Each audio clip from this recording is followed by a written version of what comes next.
네, 미국이 41년 만에 최악의 인플레이션을 겪으면서 바이든 대통령의 1조 달러 규모의 인프라 사업도 차질을 빚고 있다는 얘기가 나오고 있습니다. 또 바이든 행정부가 물가 안정을 위해 유류세 한시 면제 등의 검토를 시사하면서 국제 유가와 또 우리나라 경제에 미칠 영향에도 관심이 쏠리고 있는데요. 관련 내용 김대호 경제학 박사와 함께 짚어보겠습니다. 안녕하십니까? 네, 반갑습니다. 네. 자, 앞서 전해드린 대로 이제 바이든 대통령이 야심 있게 추진하던 1조 달러, 엄청난 규모죠. 1조 달러 규모의 인프라 개선 사업이 지금 곳곳에서 좀 차질이 빚어지고 있다 이런 얘기가 나오고 있습니다. 어떤 상황입니까? 네, 바이든 대통령의 대표적인 경제 프로젝트다. 대통령 선거 과정에서 국민들에게 공약을 했고 또 취임 이후에 의회를 어렵사리 설득해서 관철해낸 것이 이른바 바이든 인프라라고 하는데요. 미국에서는 BBB 정책으로도 더 유명합니다. BBB 정책이라는 게 Build Back Better, 미국을 재건하자, 보다 더 좋게 재건하자 해서 바이든 대통령의 패밀리 네임 B를 따서 BBB 정책이라고 그러는데요. 이게 지금 1조 2천억 달러 예산을 확보해 놓고 있습니다. 네. 우리 돈으로는 무려 1,500조가 훌쩍 넘어가는, 우리나라 1년 예산이 600조 안팎이니까 우리나라 연간 예산의 3배 이상 규모를 미국의 고속도로를 만든다든지 전기차 충전소를 만든다든지 철로, 항만 시설을 다시 하겠다라는 그런 웅대한 구상인데요. 돈은 확보가 됐습니다. 네. 그런데 지금 미국의 물가가 오르면서 당초에 1조 2천억 달러로 할 수 있었던 사업의 내용이 굉장히 줄어든 것입니다. 그만큼 인건비가 오르고 또 원자재 가격이 오르고 자재값이 올랐기 때문에 돈은 1조 2천억 달러를 들이는데 실제로는 사업을 많이 할 수 없게 된 것입니다. 거기다가 지금 공급난 문제로 해가지고 제대로 건축 자재나 시설 기자재를 가져올 수도 없는 지금 이런 상황이 됐습니다. 지금 미국의 인플레이율은 8.6%까지 올라 있고요. 기대 인플레이라는 것은 미국 사람들이 생각하는 앞으로 1년 후의 인플레인데 저것도 지금 6%를 훌쩍 넘고 있지 않습니까? 네네. 거기다가 또 하나 지금 바이든 대통령으로서는 정치적으로 최대 위기를 맞고 있는데요. 바로 이렇게 물가가 올라가게 된 핵심 원인이 바이든 대통령이 재정 집행을 방만하게 해서 그렇다. 그 재정 집행을 방만하게 한 대표적인 사례가 바로 인프라 법안 1조 2천억이다. 그래서 이 1조 2천억 달러는 이미 국회를 통과했지만 당분간 집행을 하지 말라. 이렇게까지 야당에서는 요구하고 있거든요. 실제로 정부가 이걸 집행하면 물가가 오르는 상황에서 원자재 공급난이 더 부족해질 수가 있기 때문에 계획을 좀 속도 조절을 해야 된다. 이런 얘기가 나오고 있습니다. 그야말로 바이든 대통령으로서는 이 인플레 폭풍 속에 지지율도 최악으로 떨어지고 그야말로 큰 위기를 맞고 있다고 하겠습니다. 네, 지금 뭐 그야말로 악재가 겹친 건데 물가도 계속 오르고 있고 공급난도 심화되고 있지만 일단 돈은 확보가 됐다고 말씀하셨잖아요. 네. 앞으로 그럼 이 인프라 사업 관련해서 돈이 조금 더 확보가 돼야 되는 건지 아니면 이게 감행을 지금 못하는 상황인 건지 어떻게 보십니까? 감행을 상당 부분 못하게 될 것입니다. 돈을 더 추가로 확보한다는 것도 거의 불가능하고요. 지금 재정을 더 확대 재정을 한다. 이것은 누구도 동의하지 않을 것입니다. 긴축을 지금 해나가고 있거든요. 네네. 그리고 1조 2천억 달러는 그냥 그대로 쓴다 하더라도 이것을 원자재 가격, 인건비 인상 등으로 해서 당초에 의도했던 공사의 뭐 절반 또는 3분의 2 정도로 완수할 수 있지 않냐. 거기다가 속도 조절을 해라. 물가가 어느 정도 해소되기 전까지는 재정 집행에 반대한다고 지금 야당이 벼르고 있거든요. 그런 면에서 바이든 표 인프라 정책은 당분간 표류 또는 대폭 축소가 불가피해 보입니다. 지금 그래픽에도 나오고 있지만 미국의 물가 전망, 물가 상승 전망은 이게 페드 연준이 발표한 건데요.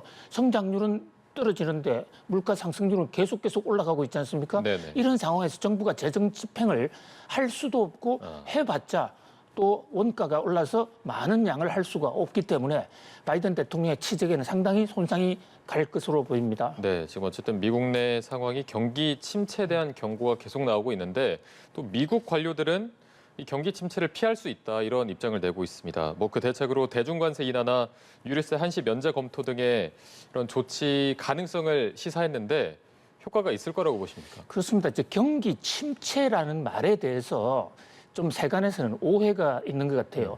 경제가 조금 안 좋아지는 거 이것을 경기 침체라고 그러지 않습니다. 네. 흔히 우리가 경제학에서 말하는 리세션이다 해도 리세션이라는 것도 경기가 조금 후퇴하는 것이다. 그래서 보통 2분기 이상 성장률이 떨어졌을 때 리세션이라고 그러는데 지금 리세션은 언제든지 다시 라운티에프 곡선, 경기 순환 곡선에서 다시 올라갈 수 있는 것이거든요. 우리가 우려하는 것은 이제 경기 침체인데 이거로 영어로는 스태그네이션입니다.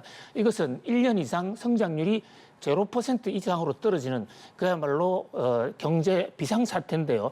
여기에 대해서 현재 제닛 옐런 미국 재무장관 저분은 지난번에 연준 의장도 했고 또 부부 경제학자로도 유명한 분입니다. 남편은 에클로프 박사라고 노벨 경제학상 수상자이기도 해요. 저분 얘기는 현재 인플레 별로 걱정 없다. 곧 해소될 수 있다 이렇게 봅니다. 왜냐하면 현재 지금 미국의 고용이 2차 대전 이후에 가장 좋습니다. 그러니까 실물 부분에서 고용 사정 지표는 가장 좋기 때문에 인플레를 억제하기 위해서 금리를 좀 인상해서 그렇게 되면 고용률이 좀 떨어집니다. 그럼에도 불구하고 고용률이 웬만큼 떨어져도 지금이 워낙 좋기 때문에 경기 침체까지는 안 갈 것이다. 경기가 조금 둔화되겠지만 큰 충격은 없고 하반기에 넘어가면 인플레도 개선될 것이다. 이렇게 정부 관계자들은 그렇게 얘기하고 있고요. 특히 이제 중간 선거를 앞두고 실제로 경기를 침체로 가지 않으려고 여러 가지 지금 정책을 펴고 있습니다. 네. 유류세 같은 것은 아예 아니야 세금을 받지 않겠다 이렇게 나오고 있고 그 밖에도 정유회사로 하여금 시출을 더 하라 이렇게 정부 공권력을 발동하고 있는 그런 상태거든요.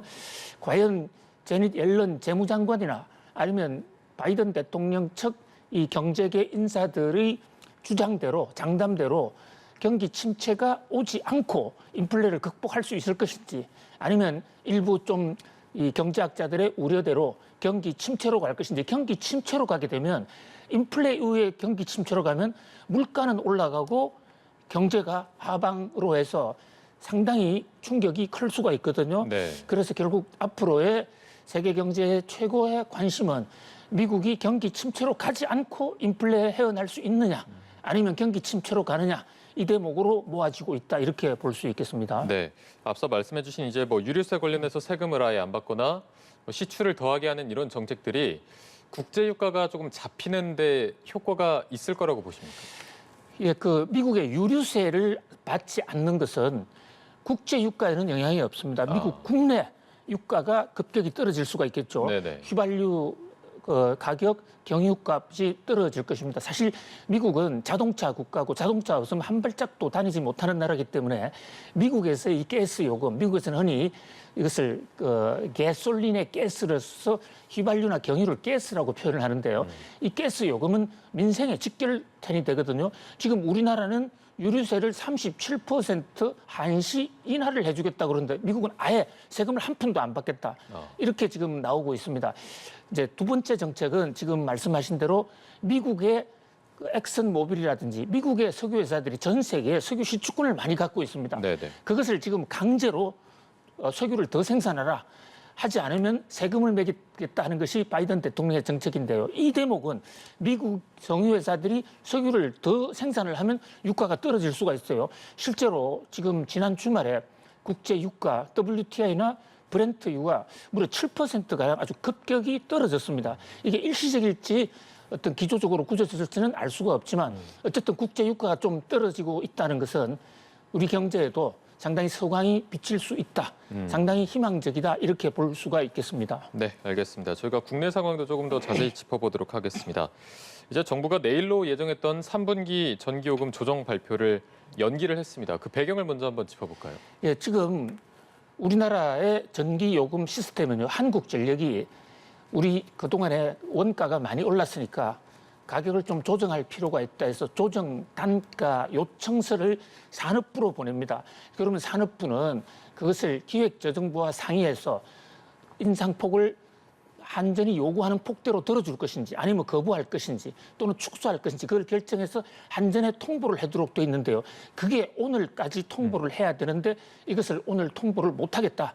이렇게 산업부와 기획재정부가 발표를 했고요. 그 통보를 받으면 한전은 이제 내일 원래 발표를 하게 되는데 이게 조금 지연될 것 같아요. 이렇게 얘기한 것은 추경호 부총리가 방금 기자들하고도 긴급 인터뷰를 했는데요. 현재 물가를 전기요금을 올리게 되면 이것이 물가에 미치는 영향이 워낙 크다. 그래서 현재 3% 정도 3원 현재 킬로와트 아워당 3원을 올리자는 건데 그렇게 되면 물가가 소비자 물가가 연간으로 전체적으로 약 6% 올라가는 효과가 있다.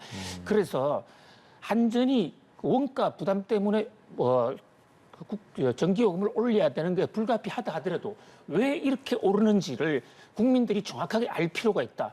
그래서 한전이 다시 한전의 자구 노력을 계획을 다시 제출하면 그것을 토대로 전기요금을 올릴지 또는 올린다면 어느 폭 또는 아예 올려주지 않을지를 최종 결정하겠다. 이래서 정부가 전기요금에 대해서 상당히 강경한 입장을 지금 돌았었다. 이렇게 볼 수가 있습니다. 네, 지금 뭐 한전이 3원만 올려도 물가가 6%가 올라가는 상황입니다. 지금 한전의 설명을 보면 계속해서 천문학적 적자다 이렇게 표현되고 있는데 이 적자가 도대체 어느 정도 되는 규모인 겁니까? 1분기 그러니까 올 1월 달부터 3월 달까지만 7조 원 이상의 적자가 났습니다. 거의 7조 8천억 정도 되니까요. 8조 가깝다고 할 수가 있죠. 이것을 그냥 단순 계산하면 올 연간으로 약 한 3조 정도의 적자가 납니다. 그런데 지금 국제 유가 상승이 계속되고 있지 않습니까? 그렇다면 50조 또는 그 이상도 날 수 있다. 이것이 이제 한국전력측의 주장인데요.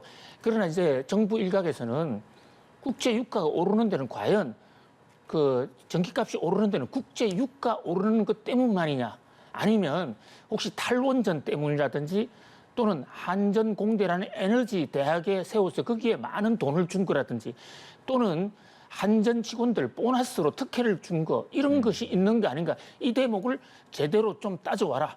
그래서 전기요금을 올리더라도 한전은 자구 노력을 하고 국민들에게 고통 분담을 호소하는 이런 방식을 취하겠다. 이것이 추경호 부총리의 입장으로 보입니다. 네, 그렇다면 이제 한전 입장에서도 전기요금 인상 외에 이 적자를 감축할 수 있는 방안이 없는 건지 말씀해주신 그 자구 노력밖에 없는 걸까요? 예, 우선 자구 노력이 필요하고요. 우선 뭐 집도 또 조금 효용성이 낮은 부동산도 팔아야 되지만 보다 중요한 것은 발전 단가를 낮추는 노력입니다.